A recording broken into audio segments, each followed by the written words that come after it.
Assalamualaikum semuanya. Perkenalkan, nama saya Sela Supendi, mahasiswi farmasi Fakultas Ilmu Kesehatan UIN Syarif Hidayatullah Jakarta. Kali ini saya akan menjelaskan tentang konsep Islam dan kesehatan manusia. Yang pertama, manusia. Manusia merupakan makhluk yang diciptakan oleh Allah Subhanahu wa Ta'ala yang dalam proses penciptaannya sangat menakjubkan. Penyakit manusia menurut Al-Quran. Yang pertama ada penyakit jasmani, yang kedua penyakit hati. Lalu penyakit hati dibagi lagi menjadi dua, yaitu yang pertama penyakit syubhat dan yang kedua penyakit syahwat. Yang pertama adalah penyakit jasmani. Penyakit jasmani adalah penyakit badan, penyakit yang tampak dan dapat kita rasakan. Penyakit ini dapat disembuhkan oleh dokter dan mudah dideteksi dengan bantuan medis. Yang kedua, yaitu penyakit hati.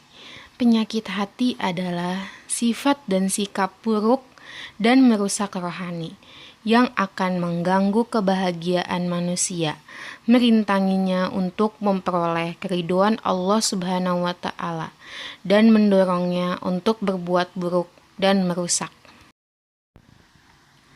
Lalu, pembagian penyakit hati yang pertama yaitu penyakit syubhat. Penyakit syubhat adalah salah satu penyakit hati. Syubhat artinya samar, kabur, atau tidak jelas. Penyakit syubhat yang menimpa hati seseorang akan merusak ilmu dan keyakinannya. Contoh dari penyakit syubhat yaitu keraguan, kemunafikan, kekafiran, dan kesesatan lainnya.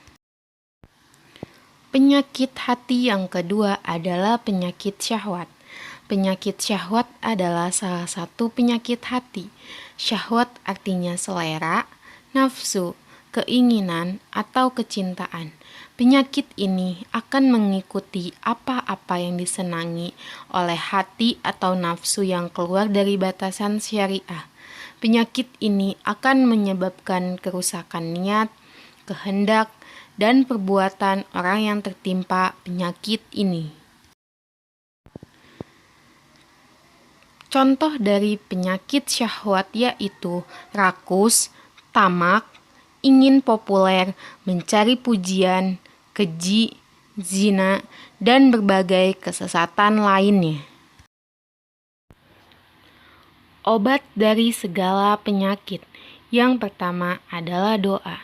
Doa adalah obat. Doa akan memerangi, mengobati, mencegah, menghilangkan, atau mengurangi bencana yang menimpa. Doa adalah senjata orang yang beriman. Hadis riwayat Al-Hakim. Obat dari segala penyakit yang kedua adalah Al-Quran.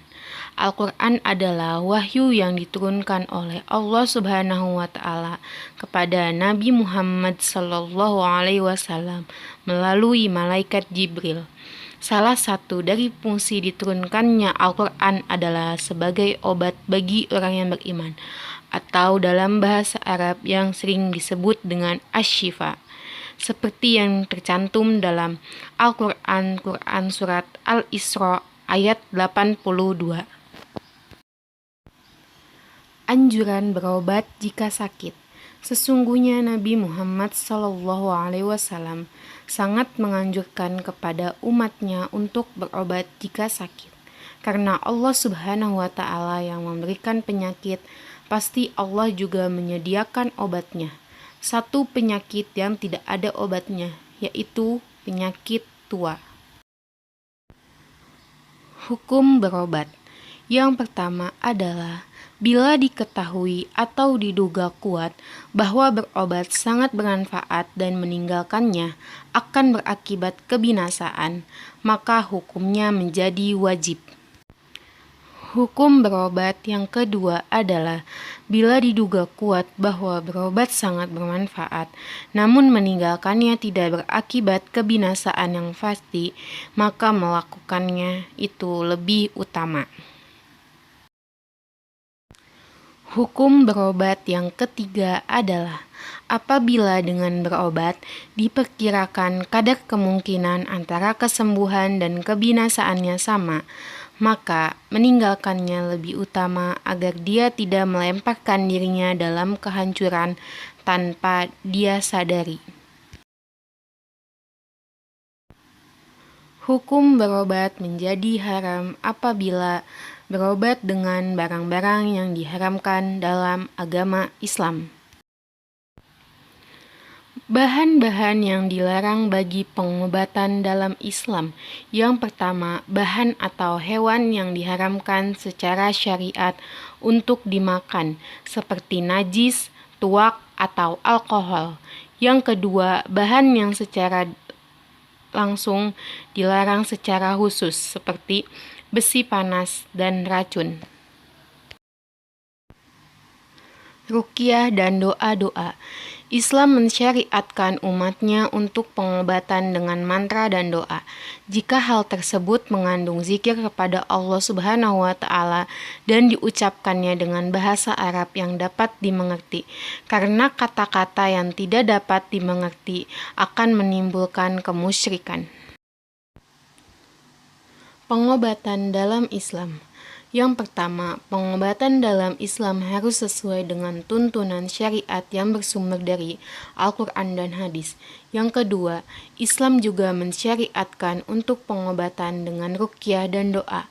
Yang ketiga, memanfaatkan obat dari alam dan tidak menggunakan bahan-bahan yang dilarang atau diharamkan. Yang keempat, pengobatan Nabi. Contoh dari pengobatan Nabi seperti bekam. Bahan alam yang tercantum dalam Al-Quran yang pertama adalah kurma. Kurma adalah salah satu camilan kesukaan Rasulullah yang juga dianjurkan sebagai menu untuk berbuka puasa. Di antara manfaat kurma yaitu untuk mengobati infeksi, darah tinggi, menjadi metabolisme alami hingga mencegah penyakit stroke. Bahan alam yang kedua yang tercantum dalam Al-Quran adalah madu, yang tercantum dalam Al-Quran surat An-Nahl ayat 68-69. Sama seperti kurma, tanaman obat ini juga memiliki banyak manfaat kesehatan dari mulai untuk mengobati penyakit ringan hingga penyakit berat. Bahan alam yang ketiga adalah tin, yang terdapat dalam Al-Quran surat At-Tin. Buah yang memiliki nama ilmiah Ficus carica ini termasuk salah satu superfood karena memiliki serat yang tinggi, rendah kalori, dan tidak mengandung lemak. Buah tin rasanya manis dan renyah ini mengandung vitamin A, vitamin B kompleks, dan vitamin C yang tinggi. Bahan alam yang keempat yaitu zaitun, yang terdapat dalam Quran surat At-Tin ayat 1-3 dan Quran surat An-Nur ayat 35. Minyak zaitun ini banyak memiliki kandungan seperti vitamin A, B, C, dan sejumlah gizi positif lainnya yang bermanfaat untuk kesehatan. Kegunaannya pun beragam, dari mulai untuk mengurangi peradangan sendi, memberantas kolesterol, hingga mengobati berbagai macam penyakit kanker. Bahan alam yang kelima yaitu delima, yang tercantum dalam Al-Quran surat Al-An'am ayat 99 dan Ar-Rahman ayat 68.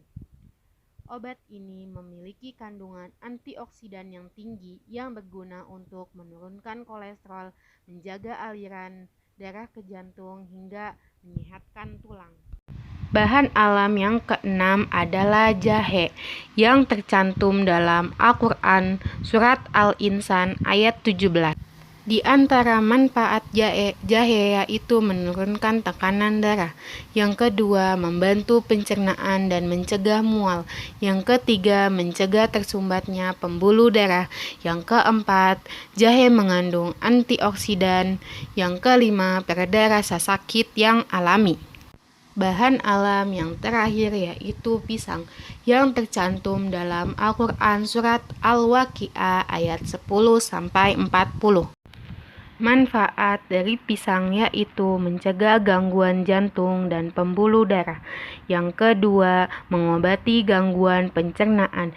Yang ketiga, mengobati hipokalemia. Yang keempat, menurunkan kadar gula darah. Yang kelima, mengurangi mual.